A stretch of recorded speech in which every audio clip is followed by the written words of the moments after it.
Hello everyone, my name is Amal Candido. I am a life, leadership, and spiritual coach. I'm also an administrative professional who currently work at the Arthritis Society in Canada. In this video today, I would like to discuss with you a topic that is quite common, overthinking and anxiety. And given the importance of this topic and the fact that it affects us on our day-to-day task and the impact that it has on and at the level we function. So I thought we should just get started and see where it takes us. Do you find yourself overthinking or worrying about situation that doesn't seem in your control? What we do need is tools to cultivate in order for us to be able to ground ourselves and find strength in coping in these situations. One of the fastest ways to move past the fear is to assess our spiritual vibration and understand vibration energy healing practices. What do I mean by that? And why did I choose fear? Fear is actually, overthinking and anxiety is driven by fear. And fear tend to access our overthinking and anxiety symptoms. Spiritual vibration. What do I mean by spiritual vibration? In simple terms, spiritual vibration is the energy, is the general frequency at which we function as human. It's a frequency that flows by all things, as everything is energy and made of matter. And it has a certain information that it's trying to convey to us. The entire universe and the earth around us, including the way that we think, the way that how we sit in a chair, all of those has energy attached to them. The lower vibration energy doesn't necessarily mean negative, and higher level vibration also doesn't mean positive. It's just energy in constant motion. There are many ways that you actually can increase your level of spiritual vibration. As a start, you can offer compassion and forgiveness to yourself and others. And you can start by actually paying attention, by being more aware of your thoughts in that area. When you operate from a fear base or worry, you will automatically be operating at a lower vibration versus operating from peace and love at a higher level of vibration. So when we focus on raising our vibration level, it will help us overcome the chronic overthinking. So overthinking really is a self-destructive behavior. And your thoughts always revolve around themes such as the way you look, your career, your health, what do you have, what do you don't have, whatever it is, the subject. It can lead to anxiety and even paranoia, and it will affect all areas of your life. If you find yourself in a mental struggle, going in circle, overthinking constantly about what people are thinking of about you, ruminating about past situation, worrying about things that yet to happen in the future, know that vibrational healing will be able to help you to break free from these thoughts. The ability to think and analyze is a human gift actually. But also, wouldn't it be nice if we are able to switch it off and on? Definitely not easy in practice. But we have to find ways in order for us to be able to do so, or to be able to cope with and reduce symptoms like anxiety and overthinking. So I'm going to share with you some of the vibration healing tips, practices Those are simply tips. You might have heard of them before. You have the opportunity to try them, or you can find your own ways of creating your own internal resources to be able to manage the overthinking and reduce anxiety symptoms. This starts with, the first one is detaching yourself from the drama. When you observe your world through your senses, sight, sound, and smell, without judgment, you start to see everything unfolding in and around your life as you're watching a movie. You're not necessarily participating and engaging character within that movie, but you're actually watching with detachment. So think about it as setting boundaries. When someone comes to you with a problem, and especially if you're empath, you take on their hurt, their pain, their worry, and you internalize that. That in return actually lower your vibration, because you're taking in externally someone else's pain. But by detaching yourself from the intensity of the situation, without judgment, observing, you maintain your space, and you actually able to maintain or protect your energetic boundaries. So basically, you can take in everything externally and internalize it.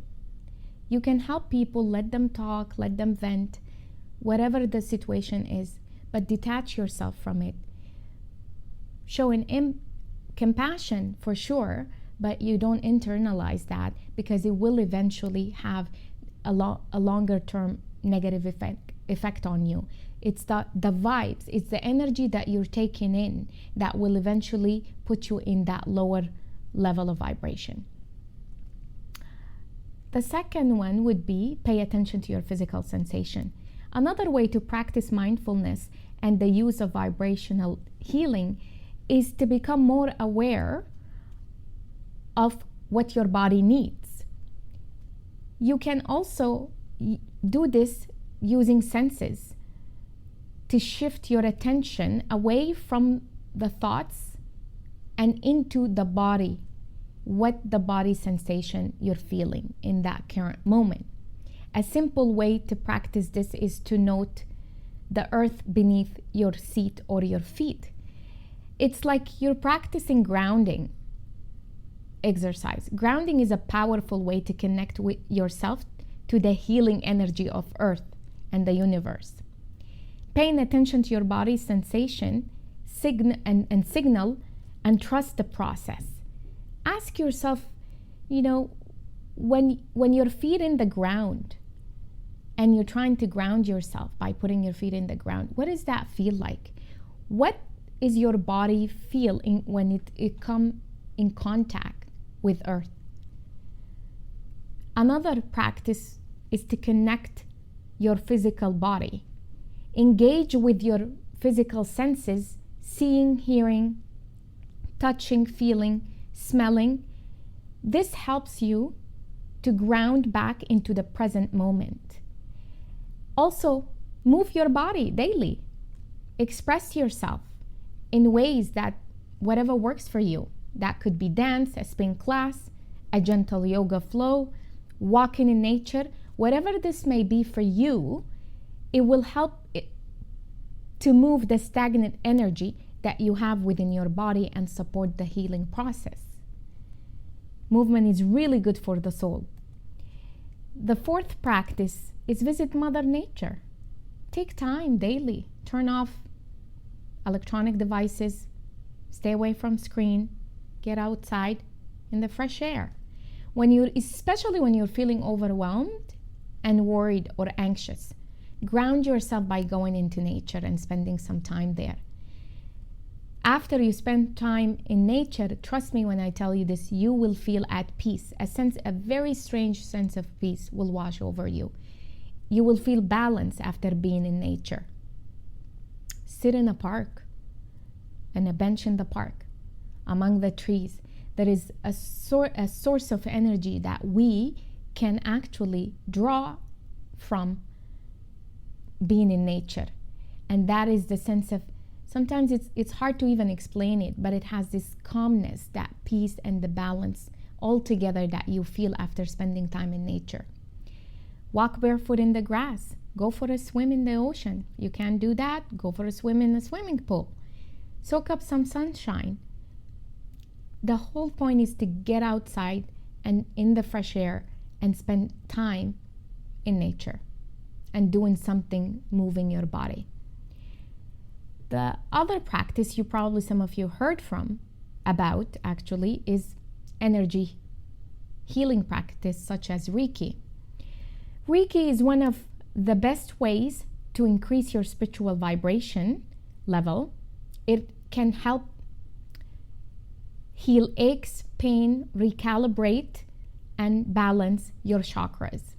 Reiki is an energy healing practice that focuses on the cerebral field and energy centers within the body. By being aware of blocks and stuck energy, the practice works to remove and transform it. And eventually, this process gradually helps the body reach higher level of vibration and also support the growth of overall your frequency. You gotta remember though, we are simply channels which the energy and the light flows from whatever we taking in from our environment. So Reiki will help release that energy that is no longer useful to you. This actually places you in energetic and physical structure where you are in a mental state of healing, but not healing you actually directly. So Reiki is, in a simple term, resetting. Just like you do a reboot to a computer, Reiki is like you pressing that reset button where you get rid of all the toxic energy that you have in your body, and then you prep your body, you reset your body for this balanced, more calm state, and then you recalibrate, you reset, and you're ready to face whatever it is next. The last practice is actually meditation. When it comes to taming the mind and overcoming worry, meditation is a tried and true method. The focus is on the present moment and the detach from the chaos that runs rampant in your mind. Instead of trying to actually clear the mind and stop the thoughts, you become more aware of it by watching them come and go, just like clouds in the sky. And rather than running from your thoughts, as I mentioned, you are acknowledging them so you can actually transform them and realize that they do not define you. And with that understanding, you can then move past the hold that they once had on you to be free of worry. There are also ways to help you fight anxiety. Some of these ways you probably already as well heard of, but maybe have not practiced or put into practice. Believe it or not, research found that riding horses or taking care of horses or being around horses actually reduce generalized anxiety and help you increase your coping mechanism. Boost your magnesium. What are the foods that you're taking that helps you to maintain that energy?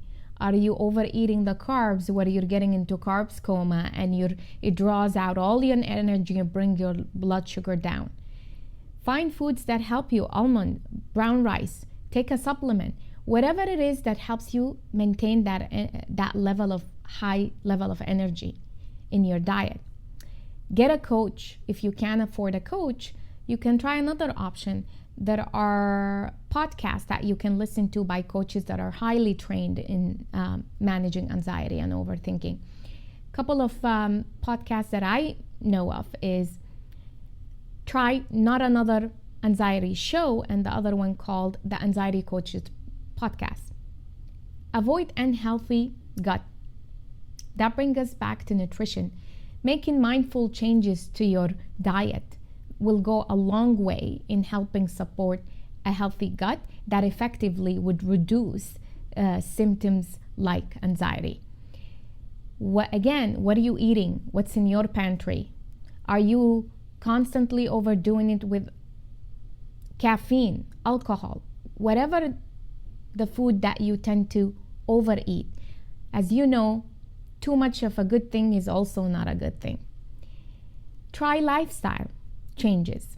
Lifestyle changes brings us, it's as simple as getting a good night's sleep, 7 to 8 hours, staying hydrated, moving every day, moving your body, getting out, exercise, walking, yoga, whatever that work for you, because it's not a one size fit all. You have to keep trying different things in order to find what works for you and within your routine and your lifestyle and also your personality. There is also journaling and gratitude and meditation. All of those will help you stay within that high level energy and frequency that you would like to keep increasing or maintaining. Train your nervous system for calm. What do I mean by that? So Dr. Rick Hanson, a psychologist, suggests that choosing a worry. And when you're actually choosing a worry, actually I'm going to backtrack on this one because I went ahead in my thoughts. Train your nervous system for calm is basically establishing a baseline to help you to calm yourself and to quickly bounce back from a difficult situation, which means that require you to set aside time for deep relaxation every day. It also helps making sure that you do this, especially when things are heated and you're getting worked up. Setting time aside, practice extended inhalation and exhalation, release tension. Think about one object in your body, let's say your jaw, your neck, where the most tension is, and pretend that your breath is filling that space up and draining all the tension away from it. Use imagery or visualization to calm you down, because we have a lesson stressed to a larger picture when we are actually able to handle the dialogue that we have internally with ourselves, especially when we're facing different situations. Focusing on images can actually short circuit that negative feedback loop that we tend to have. See threat clearly. So seeing threat clearly, whether you have a situation, a problem that it's happening to you, whether you talk to someone or you journal this down, write everything about every detail, same concept when you're talking to someone. Discuss it to details, everything. The worst case scenario.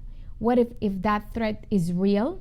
And what if it was real? And what are the likelihood of it happening, becoming true? And be honest with yourself if that's something that will end up materialize. And then once you put it all out there, take it all in. It will provide this new perspective, and then also it will help you consider the resources that you have that you can handle the situation. And these resources are the internal resources and the strength that you actually used in past situations or difficult circumstances, that you can use them also and apply them into this situation. And when all else fail, you also can look around you in the environment, tap into the friends, family, mentors, talk to them, find out, get help, advice from them, another perspective to help you keep grounded.